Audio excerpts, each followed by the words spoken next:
Bonjour à tous. Bienvenue sur notre chaîne YouTube.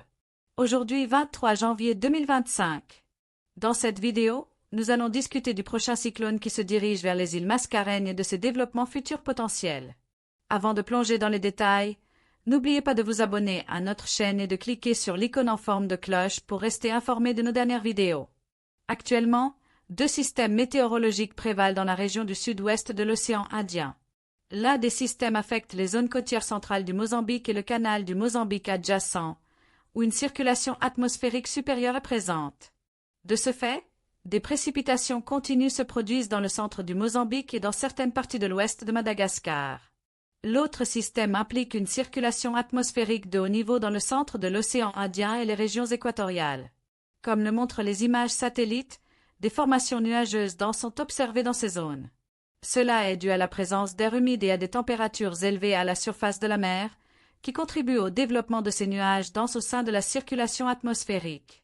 La circulation atmosphérique de haut niveau actuellement présente dans l'océan Indien pourrait se renforcer en une zone de basse pression dans les prochaines 24 heures. Au cours des prochaines 48 heures, ce système devrait se déplacer lentement dans la direction sud-sud-est, puis se renforcer en dépression d'ici samedi, en se déplaçant vers l'ouest-sud-ouest. D'ici dimanche, il est susceptible de s'intensifier en tempête cyclonique, se transformant potentiellement en cyclone tropical sévère d'ici lundi ou mardi. Ce système devrait continuer à se déplacer vers l'ouest-sud-ouest en direction de la région de l'île Rodrigues. Les conditions favorables prévalent dans notre région pour un développement suffisant de ce système. L'emplacement actuel du système présente des températures de surface de la mer élevées, de l'air humide et un faible cisaillement vertical du vent, offrant toutes les conditions favorables à son développement. Le modèle ECMOF prédit que ce système se déplacera vers l'île Rodrigues, tandis que le modèle GFS suggère qu'il se rapprochera de l'île Maurice.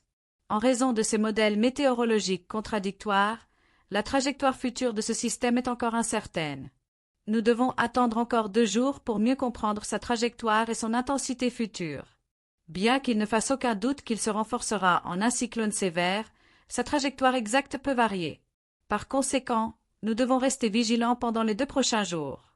Les prévisions météorologiques indiquent que plusieurs systèmes pourraient continuer à se développer après celui-ci, mais leurs impacts exacts ne sont pas encore confirmés. Cependant, nous pouvons nous attendre à la formation de plusieurs systèmes après celui-ci. Nous surveillons de près la trajectoire et l'intensité de ce système. Nous vous informerons certainement s'il y a des mises à jour à ce sujet. C'est tout pour l'instant. Au revoir et bonne journée à venir.